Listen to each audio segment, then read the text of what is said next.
My funniest story of him is we were sat there one day and he turned to me. I hadn't known him for very long, and he turned to me and looked at me and said, "So Guy," and I thought, oh, is he going to ask me about whether I'm in school or anything, or what I've done up to now, what I've done today, what I'm doing this evening? He turns to me and looks me squarely in the eye and he says, "So Guy, what's your favourite proverb?" and it just took me from the complete wrong end of the place I was thinking.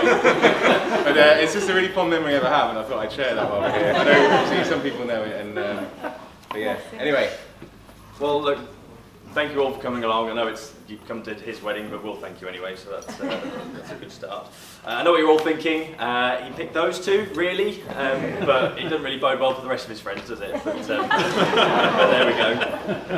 Well, look, we finally got here. I'm sure you all joined us in a large sigh of relief that Nick finally asked Katie to marry him, and probably potentially even more surprisingly, Katie said yes. I mean, never has there been a finer example of mourning after regret. You know, think before you speak. But there we go. In fairness to her, she stood by her word, and we're here today.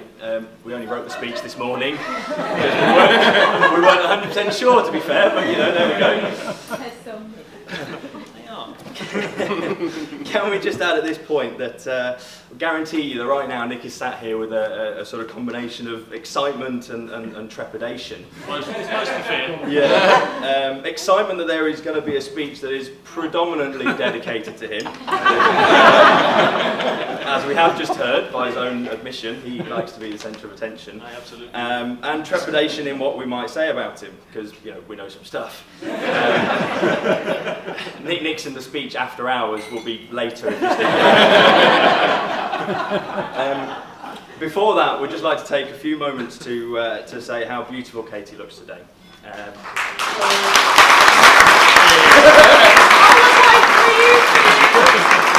Even more beautiful than she's ever looked. All the points. Yes. It's great that Nick is settling down with someone who is so patient and understanding, and can ignore, frankly, many of the Nickisms that we've all come to love and enjoy and understand. The term saint can be bandied around a little too liberally these days, I think, but I think we can all agree the Vatican is going to have a pretty tough choice in a few years' time when it comes around. So, but look, in all honesty, you're a great friend to the both of us. We've had many years of fun and frolics, and we hope to have many more. So, today you move from an honorary member to a fully fledged member of the In-Betweeners, and we welcome you.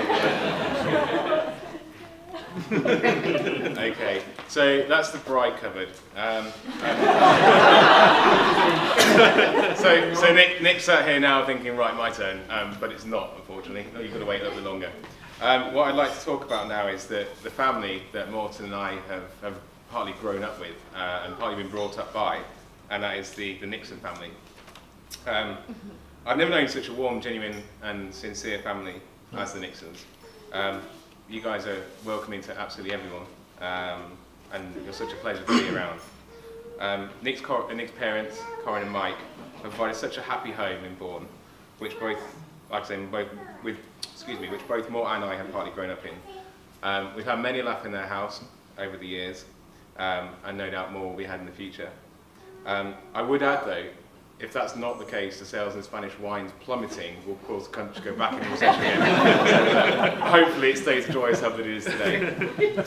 But obviously I'm sure you don't need to say this, Mr. or Mrs. Cooper, but I'm sure you know that Katie could be going into a lovelier family and can be more welcome into the family she's going into with the Nixons. Right then, this guy. Captain Monobrow, also known. By the way, that was the dumbed down version of what we were going to call it. Excuse me a second. No, afraid not. Also known as Nicholas Blair, Written and Nixon. And by the way, I heard people laughing at his middle name. Did you guys not know? So I first met Nick at the age of 9 when I was walking to Bourne Westfield County Primary School. This boy was walking behind me with a violin and a full head of hair and said hello. I'd only just moved to Bourne at the time, and it was my first day at the school. So I was quite grateful to have someone to talk to. Sod's Law ended up being him, but every port in the storm I thought at the time. It then turned out that he was in my class as well, so I thought, fine, he seems nice enough. I also subsequently found out he actually lived round the corner from me, so I'll be seeing quite a bit of him. So I thought, well, it's fine, it's a new place, I need to meet some new people.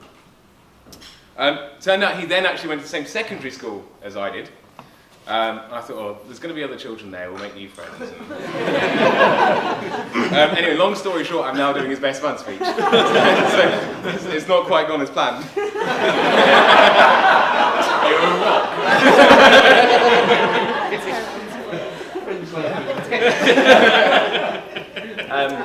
At this stage, I guess you'll be expecting me to regale you with how I met Nick.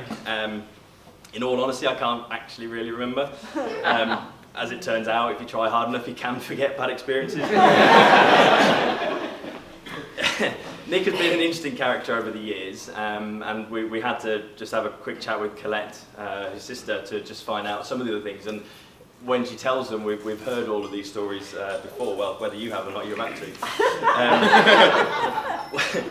One story that is very fondly remembered in the Nixon family is, as a toddler, Nicholas disappeared at one point, and at the bottom of the garden. Nobody had really spotted what happened, but all of a sudden, Cole overheard a very familiar voice in the neighbouring school playground proclaiming, "I'll get you one day, Texas Pete!" And I think this was definitely a sign of things to come. She also informs us that one day he absolutely insisted that one of his friends had been on holiday to the moon. Genuinely had. Which is a real show of Nick's commitment to whatever he does. Even if he's telling us tall stories, he's absolutely dedicated to the cause of that story.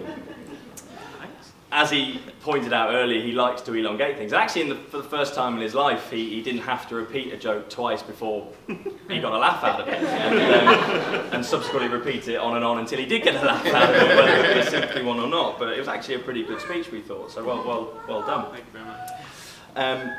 He's also not averse to a bit of dress-up fantasy.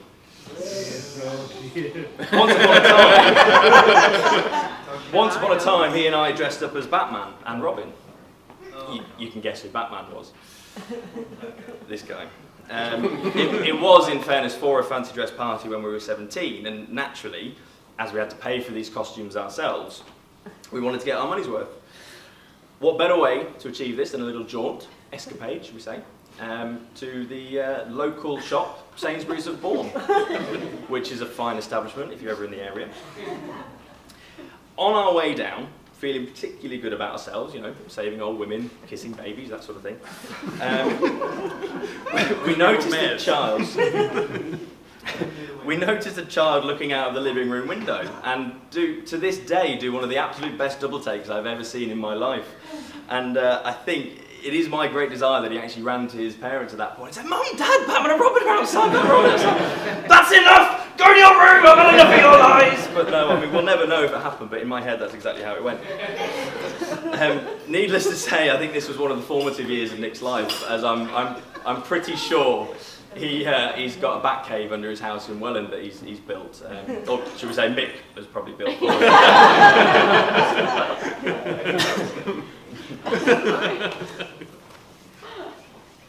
Oh, is it me? Sorry. Right. Okay, so as Nick got older, his love of food developed. And there's a number of ways this could have gone, but we'll talk about the lamb chop story. Now, apologies to those that have already heard this, but it's worth telling. Obviously, I've mentioned earlier that we would regularly dine at Bourne, usually feasted by a lovely meal prepared by Corinne. And the way things work there is the food is all made and then put into bowls and put on the side in the kitchen for everyone to come along and help themselves. And the general etiquette, or the way things seem to go is that everyone goes along and takes an unselfish portion of food. and then you go to the table once you've got your dinner, and I'm sure obviously it's the same way most people work. Nick always waits till last because he knows it's not gentlemanly. Nick always waits till last because he knows that when he goes last, everyone's been very unselfish in the run-up. There's always loads left, and it's kind of like just a pouring job, and then he has a mountain of food. So back to the lamb chop story. The reason he got his comeuppance was Corinne made lamb chops one evening, and I think there was Corinne, Nick, Morten and I, and there were 4 lamb chops that she'd made, so Morten and I went first as we always do. However, an oversight on Nick's part was that 2 lamb chops were miles bigger than the others. So Morten and I going first, we dived in, and Nick threw an absolute paddy. when he got there, and if you'd have been a fly on the wall, honestly, it would have been a wonderful experience. Guy and I didn't play on this at all, did we? Oh, I'm so full. Oh, I'm forcing it in. Oh dear. Give it to me then. Give it to me then. It got to the point where his fork became a weapon to try and retrieve some of what he thought he was owed. So yeah, he obviously, we all know how much he likes his food, so we thought we had to slip that one in there. Angry. Okay, so hand in hand with food goes drink. Now, normally this would be the part where the ladies would have to cover their ears and we talk about Nick's drunken antics. However, that's not the case because Nick never gets that far. He falls asleep first. So all these nights out where he could have been doing all these things, he hadn't. So Mr. and Mrs. Cooper, you're fine. He's done nothing. He's never awake. So whether that be toilets, cars, restaurants, nightclubs, literally there's no place that Nick can't fall asleep when he's had a few beers. It's true. Yeah, he did fall asleep. His favourite toilet, I think, is Central not Central, Leicester's in Bourne, which was nearly stayed in all night, didn't you? You nearly got left in. So some of the chaps who went on the stag do will know that it was a genuine consideration. I know we shouldn't talk about the stag do at the wedding, but it was a genuine consideration around booking the taxi home after the night out. What time we should do it because we didn't know if he'd be awake. That's the extent that this goes to. So yeah, we thought we'd add that in because but you are safe in knowing that he's not really got up so much because he's not awake for it. So that's eating, drinking, sleeping sorted. Actually, Nick is slightly better than the average man in that he does actually have a bit more going for him than just these things, and such as his job. We don't really know what it is he actually does, but it does seem to involve a huge amount of time on Facebook and Twitter and playing quite a lot of golf. So when he's not doing that or going abroad working, telling everyone how hard done by he is, and because he's so tired, and apologies in advance, Corinne, but Nick's mum, Corinne, feels dreadfully sorry for him whenever he does these working trips, and because of how awfully tired he must be when he gets back. And Nick, of course, looks like the cat that got the cream whenever this happens. I mean, as some of you will know, he's now more involved in rowing than golf, actually, and a few other things. But it always makes me laugh when, as Nick once confided in me, that he was shocked at how hard rowing actually was. I mean, he'd always been pretty good on the rowing machine in the gym, and he couldn't understand how it was any different, really. So, so there we go. We are drawing to a close now, I do promise. But look, I mean, the final attribute we wanted to talk about, Nick, is his willingness to please and help others. Now, whether that is drinking out of a puddle on a dare, it actually happened, or skipping down a quaint village road, topless, singing "I'm a Pretty Little Girl." That's on Facebook, by the way. Yeah. For everyone to hear. We don't want to see that.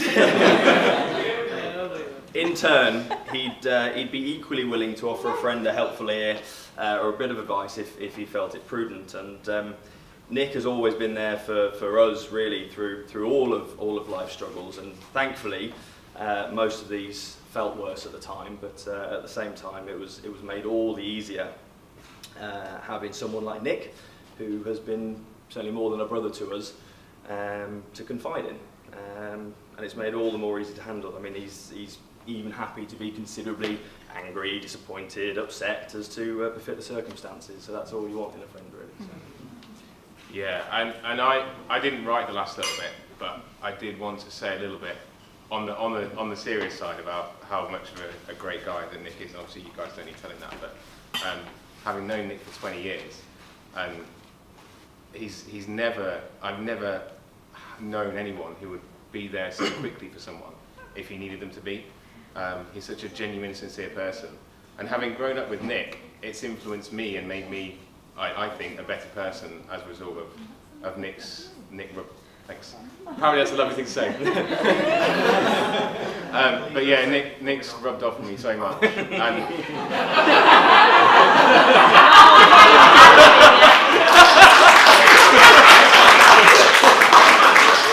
is that recording? It's on Facebook. No, in all seriousness.